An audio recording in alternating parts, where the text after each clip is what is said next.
Dah, yuk. Assalamualaikum warahmatullahi wabarakatuh. Selamat pagi Mbak Ken dan juga teman-teman semuanya. Perkenalkan, kami dari kelompok 11 yang akan membahas mengenai statistika dan parametrik. Sebelum itu, perkenalkan saya Raini Latifus Panegoro. Rani Azwah. Saya Devi Agustin. Oke, boleh langsung lanjut ke materinya. Oke, di sini kita yang pertama tentang membahas statistik nol parametrik. Bahwa kita judulnya juga ini. Nah, di sini adalah metode statistik yang dapat digunakan dengan mengabaikan asumsi-asumsi yang menjadi syarat penggunaan statistik parametrik. Nah, statistik parametrik ini juga bebas distribusi dan uji bebas asumsi assumption free test. Boleh di next. Di sini yang pertama, bab pertama yaitu KHI kuadrat untuk uji kebebasan dua variabel kategori. Nah, di sini dimaksudnya adalah untuk menguji kebebasan dua variabel kategori dengan membandingkan hasil observasi terhadap nilai frekuensi harapan. Jika dua variabel kategori saling bebas, maka peluang gabungan dari kedua kejadian sama dengan hasil perkalian peluang masing-masing. Di sini ada tabelnya, ada level manajerial dan jenis kelamin bisa dilihat. Nah, dalam analisis ini dapat disajikan dalam tabel kontingensi seperti contoh hubungan antara jenis kelamin dan level manajerial. Nah, jika frekuensi observasi mendekati frekuensi harapan, maka kedua variabel cenderung bebas. Sebaliknya, jika terdapat perbedaan, maka ada hubungan antara kedua variabel tersebut. Boleh di next. Di sini ada frekuensi observasi atau FO dan frekuensi harapan FE. Nah, di sini itu adalah mengenai tentang nilai-nilai numeransi yang didapat dari hasil penelitian atau eksperimen. Frekuensi harapan adalah nilai yang diperoleh berdasarkan konsep peluang bila kedua variabel diasumsikan bebas. Nilai frekuensi observasi dibandingkan nilai frekuensi harapan. Nah, semakin dekat nilai frekuensi ini, maka harapannya tuh semakin besar kecenderungan bahwa kedua variabel kategori itu saling bebas. Boleh di next. Di sini ada pengujian tentang hipotesis, yaitu berasal dari kata hipo di bawah dan tesa yaitu kebenaran, yang berarti suatu dugaan yang perlu diuji kebenarannya. Pengujian hipotesis adalah metode statistik untuk mengambil keputusan berdasarkan analisis data. Di sini tuh ada pengujian kebebasan dua variabel kategori, ada HO atau kedua variabel bebas tidak ada hubungan, HA kedua variabel tidak bebas saling mempengaruhi. Nah, di sini tuh ada statistik ujian yang selesai. Di sini ada rumusnya. Dalam hal ini, FE sama dengan total baris dikali total kolom dibagi total pengamatan. Keterangannya yaitu FO di sini adalah frekuensi observasi dan FE adalah frekuensi harapan. Boleh di next. Di sini selanjutnya ada nilai kritis, ada rumusnya juga dengan B sama dengan jumlah baris dan K adalah jumlah kolom. Total HO bila X2 involved dengan rumusan tersebut, maka terjadi dalam pengujian kebebasan ternyata tabel kontingensi yang dihadapi berukuran 2 kali 2 terhadap statistik ujinya perlu dilakukan koreksi ya tes. Nah, statistiknya itu akan menjadi seperti yang ada di rumus di gambar tersebut. Boleh di next. Di sini ada selanjutnya adalah koefisien kontingensi, merupakan uji korelasi antara dua variabel yang berskala data nominal. Fungsinya untuk mengetahui asosiasi atau relasi antara dua perangkat atribut. Ini tuh fungsinya sama dengan beberapa jenis koefisien relasi lainnya, seperti koefisien korelasi PHI, Cramer, Lambda, Unterlitz, Spearman, Kendall, dan yang lainnya. Nah, nilai koefisien kontingensi dapat dicari dengan rumus seperti gambar yang ada di PPT ini. Boleh di next. Nah, selanjutnya ada koefisien korelasi Spearman. Nah, merupakan untuk mengetahui derajat kerelatan dua variabel yang memiliki skala pengukuran minimal ordinal. Bila pada perhitungan korelasi,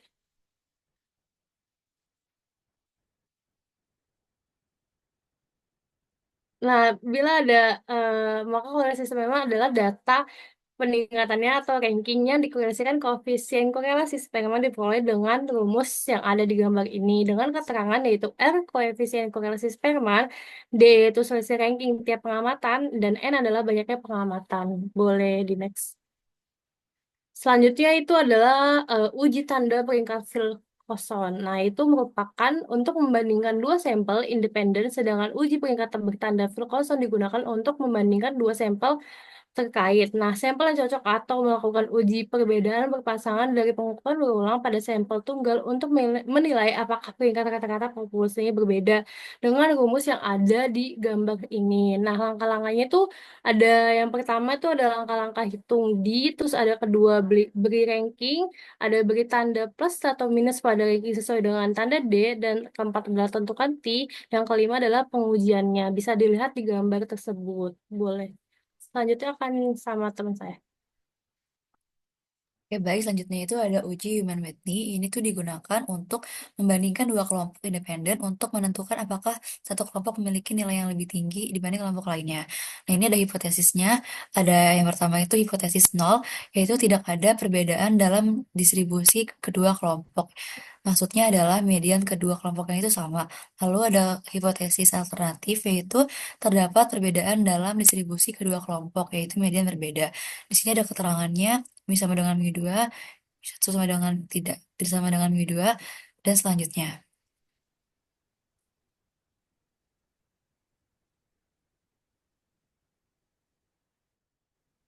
Lalu ada langkah-langkahnya. Yang pertama itu hitung ranking gabungan kedua populasi, yang kedua hitung ranking satu dan juga ranking 2, lalu yang ketiga hitung dari masing-masing U1 dan juga U2 dengan rumus di bawah ini.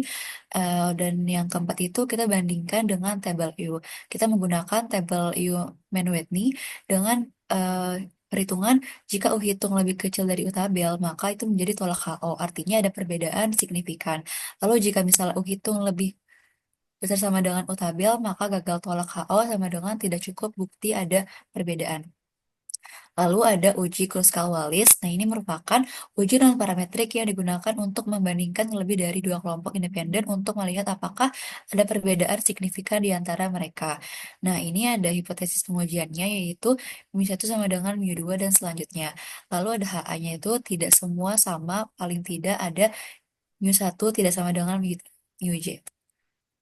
Lalu untuk langkah-langkah dari uji Kruskal-Wallis ini, yang pertama itu kita gabungkan dulu semua data dari setiap kelompok dan beri peringkat dari yang terkecil hingga yang terbesar. Nah, lalu kita hitung dulu nih jumlah ranking setiap kelompoknya. Lalu ketika sudah, kita hitung juga statistik uji H menggunakan rumus di bawah ini, yaitu ada H sama dengan 12 per N dikali N plus 1, dikali sigma dari R1 kuadrat per NI, lalu dikurang 3 dikali N plus 1. Ketika sudah, kita bisa bandingkan nilai H dengan nilai kritis dari distribusi chi-square X kuadrat dengan derajat kebebasan DF, yaitu K, yaitu jumlah kelompok dikurang 1. Lalu keputusannya, jika H dihitung lebih besar daripada X kuadrat tabel, maka itu menjadi tolak HO, yaitu ada perbedaan signifikan. Kalau misalnya jika H hitung lebih kecil sama dengan X kuadrat tabel, maka itu jadi gagal tolak HO, yaitu tidak ada perbedaan yang signifikan. Selanjutnya oleh teman saya. Oke, selanjutnya itu ada uji Fredman. Nah, uji Fredman itu apa sih? Uji Fredman adalah uji ini digunakan untuk menguji ukuran pemusatan lebih dari dua populasi analog dengan ANOVA dua arah pada uji parametrik. Nah, uji Fredman ini adalah cara untuk membandingkan beberapa hal yang dinilai oleh kelompok yang sama, terutama jika datanya berupa peringkat. Ini sering digunakan dalam penelitian komunikasi untuk melihat efektivitas pesan, referensi media, atau tanggapan audiens terhadap berbagai format komunikasi. Dan untuk HO-nya itu U1 sama dengan U2 sama dengan U3 sampai sampai dengan U yang seterusnya dan HA-nya tidak semuanya sama. Boleh next.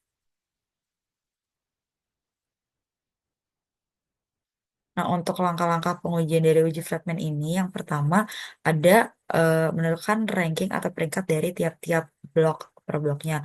Lalu selanjutnya hitung FR dengan rumus sesuai dengan rumus yang ada dalam ilustrasi di gambar ini. Lalu setelah sudah menghitung dengan FR, bisa tolak HO bila FR lebih besar daripada X kuadrat AV dan V-nya sama dengan K min 1. K itu adalah banyaknya populasi. Boleh next. Nah, ini ada contoh soal dari uji fragmen gitu. Seorang guru ingin mengetahui metode belajar mana yang paling efektif di antara membaca buku, menonton video, dan diskusi gitu. Gunakan uji fragmen dengan alpha 5% untuk menentukan apakah ada perbedaan yang signifikan dalam efektivitas metode belajar. Nah, ini adalah tabel dari soalnya gitu. Boleh next. Nah, seperti yang tadi udah dijelasin langkah satu yang pertama menentukan hipotesis. Nah, hipotesis nolnya itu tidak ada perbedaan yang signifikan antara metode belajar. Dan hipotesis satunya, hipotesis alternatifnya ada perbedaan signifikan antara metode belajar. Lalu yang kedua ada hitung statistik uji Fredman. Yang pertama kita harus menentukan, sorry Ran, yang pertama kita harus menentukan jumlah ranking tiap metode. Seperti yang ada di gambar ini. Boleh dilanjut? Nah, setelah tadi kita menentukan hasil rankingnya, baru kita hitung menggunakan rumus uji fragmen, yaitu FR 12 per BK K per 1 sigma T kuadrat J min 3B K per 1. Nah, kita dapat hasilnya yaitu 0,4. Nah, karena FR sama dengan 0,4 itu lebih kecil daripada X kuadrat table, yang mana X kuadrat table itu adalah 5,91, maka HO tidak ditolak. Jadi tidak ada perbedaan signifikan dalam efektivitas metode belajar. Boleh next. Lalu selanjutnya ada uji koheren. Nah, uji ini digunakan pada data dengan skala pengukuran nominal atau untuk informasi dalam bentuk yang terpisah, terpisah dua atau dikotomi. Misalnya informasi ya atau tidak. Penggunaan uji ini untuk mengetahui keberadaan hubungan antara beberapa variabel. Nah, hipotesis pengujiannya itu untuk HO kemungkinan jawaban ya adalah sama untuk semua variabel. Dan untuk HA kemungkinan jawaban ya tidak sama. Boleh di next. Nah, untuk langkah-langkahnya yang pertama, itu ada hitung statistik Q dengan rumus yang ada pada di gambar ini. Dengan keterangan K adalah banyaknya variabel, RI adalah jumlah baris jawaban, dan CJ adalah jumlah kolom jawaban. Lalu setelah menghitung statistik Q dengan rumus tersebut, eh, langkah selanjutnya adalah tolak HO bila Q lebih besar daripada X kuadrat AV, dan V ini merupakan K min 1. Boleh di next. Nah, lalu ini ada contoh soal. Seorang guru ingin mengetahui apakah ada perbedaan signifikan dalam efektivitas tiga metode belajar, yaitu baca buku, nonton video, dan diskusi terhadap kelulusan ujian siswa. Dia menguji 6 siswa dan setiap siswa mencoba ketiga metode belajar. Setelah itu dicatat apakah mereka lulus, lulus dianggap satu, dan gagal dianggap nol dalam ujian. Dan ini adalah detail dari tabel metode belajar tadi. Boleh di next. Nah, contoh pengerjaannya seperti yang tadi sudah dijelaskan. Yang pertama, menentukan hipotesis. Nah, hipotesis nolnya tidak ada perbedaan signifikan antara metode belajar, dan hipotesis alternatifnya ada perbedaan signifikan antara metode belajar. Lalu selanjutnya, hitung total keberhasilan tiap metode. Sudah didapatkan hasil yang seperti ini, yaitu T totalnya yaitu 4. Boleh lanjut? Nah, lalu langkah selanjutnya adalah gunakan rumus uji koheren seperti yang sudah dijelaskan tadi gitu. Lalu didapatkan hasil dari rumus uji koheren yaitu adalah 0. Nah, lalu selanjutnya bandingkan dengan nilai kritis chi-square. Nah, dari tabel chi-square dengan DF sama dengan K-1 sama dengan K-nya tadi adalah 3, berarti 3-1 sama dengan 2, dan alfa yang diminta dalam soal adalah 5%. La- Nilai kritisnya adalah 5,991. Karena C sama dengan 0 dan 0 lebih kecil daripada 5,991, maka HO ditolak. Nah, kesimpulannya karena hasil uji koheren menunjukkan C sama dengan 0 dan lebih kecil dari nilai kritis C square yaitu 5,991, maka HO ditolak. Boleh next. Nah, oke, selanjutnya ini adalah latihan soal dari bab 11. Yang pertama, sebutkan perbedaan statistika parametrik dan statistika non-parametrik. Yang pertama, statistika parametrik itu mengasumsikan distribusi tertentu yang biasanya normal. Lalu digunakan untuk data kuantitatif, misalnya interval dan juga rasio. Dan contoh pengujian dalam statistika parametrik itu ada uji T, ANOVA, dan regresi linear. Dan statistika parametrik ini biasanya efektif untuk sampel besar dan hasil lebih akurat jika asumsi terpenuhi. Sedangkan statistika non-parametrik itu tidak memerlukan asumsi distribusi tertentu, cocok untuk data ordinal, nominal, atau data kuantitatif yang tidak normal. Dan contoh pengujiannya ada pada uji Mann-Whitney, Wilcoxon, Kruskal-Wallis, dan Fredman, dan lebih fleksibel dan cocok untuk sampel kecil untuk statistika non parametrik ini. Boleh next. Lalu ini ada soal nomor 2. Hitunglah nilai X kuadrat hitung bagi pengujian kebebasan pada sampel acak tabel di bawah ini buat HO dan HA-nya. Nah, jadi yang pertama ini kita menentukan tabel dari ininya dulu.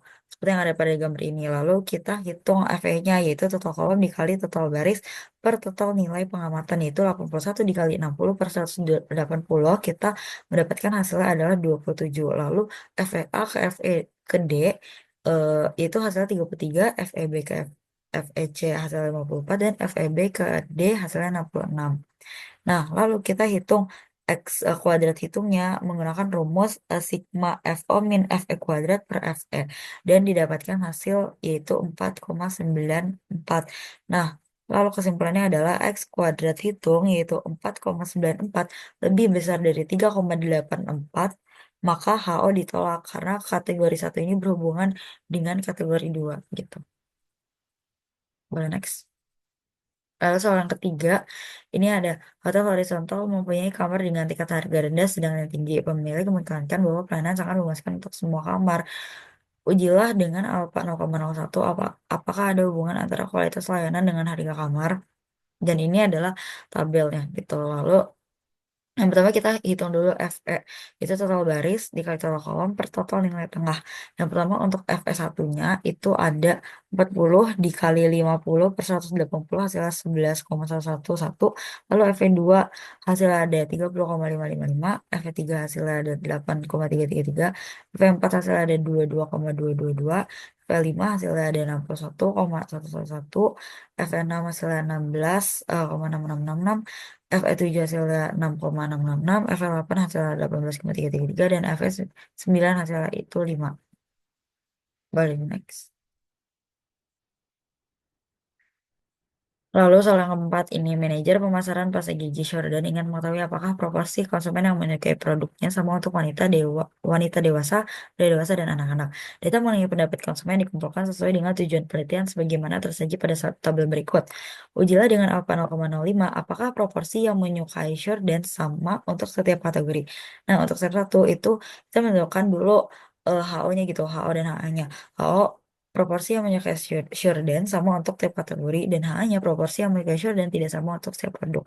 Lalu step 2 kita tentukan FE-nya dari F1 hingga F6 dan didapatkan hasil seperti yang tertera pada gambar. Lalu setelah nilai frekuensi harapan dihitung dan ditetapkan dalam tabel dengan eh, alfanya itu 0,05, eh, lalu dihitung X kuadrat dengan rumus sigma FO min FE kuadrat per FE dan didapatkan hasilnya yaitu 6,857. Lalu yang berikutnya kita tentukan DF dengan rumus B1 kali K1 dan dia mendapatkan hasil 2. Jadi nilai X kuadrat itu ada 0,05, X kuadrat iya ada 0,005, dan kesimpulannya adalah eh, tadi frekuensi harapannya adalah 6,857, yang mana lebih besar dari 5,991. Maka NA-nya ditolak jadi tidak sama untuk setiap kategorinya. Boleh di next. Boleh dilanjut. Oke, di sini selanjutnya adalah nomor 5, yaitu sebuah penelitian dilakukan untuk mengetahui apakah ada perbedaan komposisi pekerja wanita pada 4 supermarket. Hasil penelitiannya tuh ada pada di gambar ini. Ujilah dengan alfa sama dengan 0,05, apakah presentasi karya aktif sama pada keempat supermarket. Nah, di sini penyelesaiannya yaitu hipotesis HO presentasi karyawan tidak sama pada 4 supermarket, HA presentasi karyawan sama pada 4 supermarket, FE yaitu dengan rumus total kolom dikali total baris dibagi dengan total pengamatan. Maka sampel yang kita gunakan di situ yang pertama adalah 400 dikali 135 dibagi 635 yaitu 85,03, FE sampel yaitu 400 dikali 205 dibagi 625 yaitu 129,13, FE sampel yaitu 400 dikali 180 dibagi 635 sama dengan 113,38, FE sampel 400 dikali 115 dibagi 635 sama dengan 72,44, FE sama dengan 235 kali 135 dibagi 635 sama dengan 49,96. Nah, di sini selanjutnya yaitu tentang FE persennya yaitu 235 dikali 205 dibagi 635 sama dengan 75,86. FE persen yang selanjutnya yaitu 235 dikali 180 dibagi 635 6,635 sama dengan 66,64. FF% selanjutnya yaitu 235 dikali 115 dibagi 6, 635 sama dengan 42,55. Boleh di next.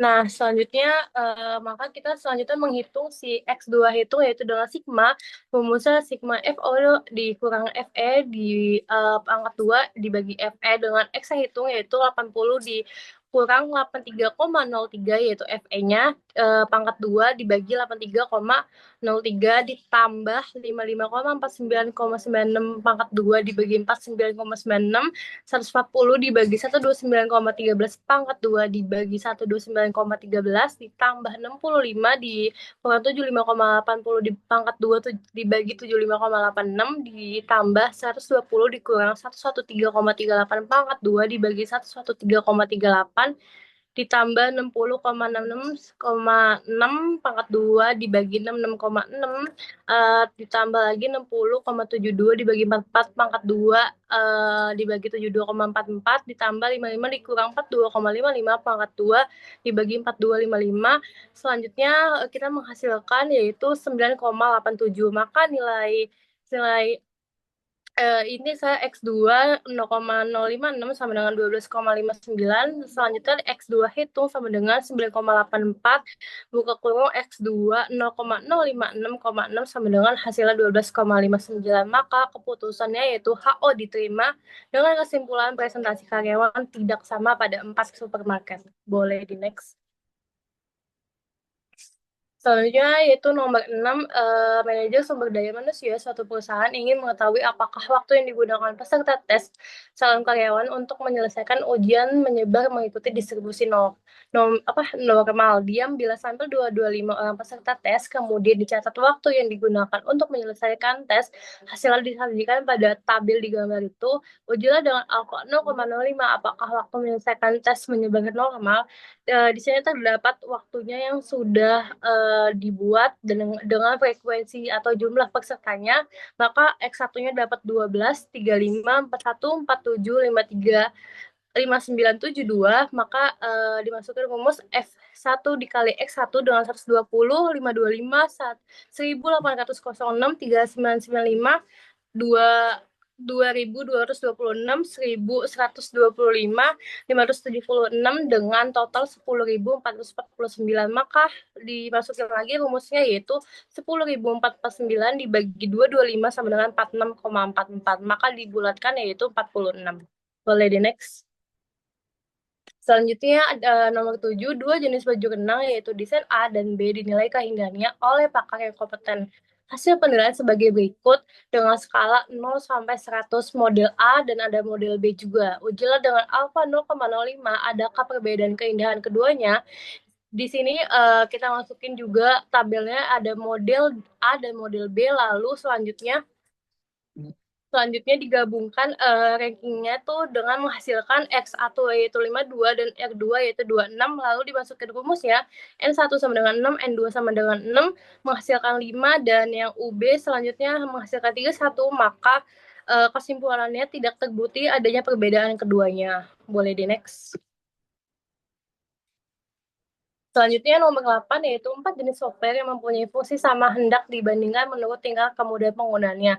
6 orang operator komputer ditugaskan memberi penilaian dengan skala 1 sampai 10 sebagai gambar yang ada tertera di fotonya. Maka penyelesaiannya yaitu kita pertama mencari nilai dari FR-nya itu. Maka di sini terlihat bahwa nilai FR menghasilkan 12,85. Selanjutnya terdapat nilai ranking yang sama yaitu skor 2 pada angka 7, skor 2 pada angka 9, skor 2 pada angka 7, skor 2 pada angka 6, juga skor 3 pada angka 7, sehingga kita melakukan koneksi uji dengan rumus XT yaitu 2 pangkat 3 dikurang 2 ditambah 2 pangkat 3 dikurang 2, 2 pangkat 3 dikurang 2, 2 pangkat 3 ditambah 2, 3 pangkat 3 dikurang 3 menghasilkan 48. Kemudian selanjutnya kita masukin rumusnya dengan X 2 pangkat T dengan menghasilkan 14,68. Maka kesimpulannya yang di sini yaitu ada perbedaan kemudahan penggunaan softwarenya. Boleh dilanjut oleh teman saya. Terima kasih. Baik, terima kasih untuk soal nomor 9 sendiri ini kita menggunakan uji human weight nih. Nah, ini yang pertama itu kita harus membuat dulu tabel-tabelnya. Kita urutkan dulu dari masing-masing data. Yang pertama ada bank dan juga ada pasar gelap. Setelah itu kita ranking dari masing-masing sampel ini. Nah, setelah itu setelah udah kita rankingin, kita hitung total dari ranking satu dan juga ranking yang kedua. Nah, ranking satu ini dari bank sendiri ada totalnya. Lalu kita langsung masukkan ke dalam rumus. Nah, rumusnya ini eh,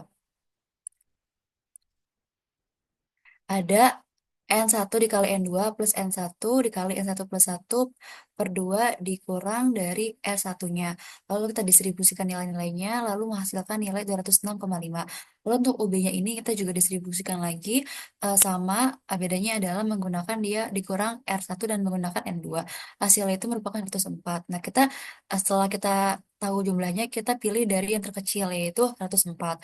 Nah, lalu kita bandingkan dengan hitung lebih besar dari tabel karena kita juga lihat dari tabel U-nya ini ada N1-nya ini kan tadi 17 ya, total dari semua sampel 17, lalu N keduanya ini ada 15. Maka kita lihat dari nilai tengah antara itu yaitu 75.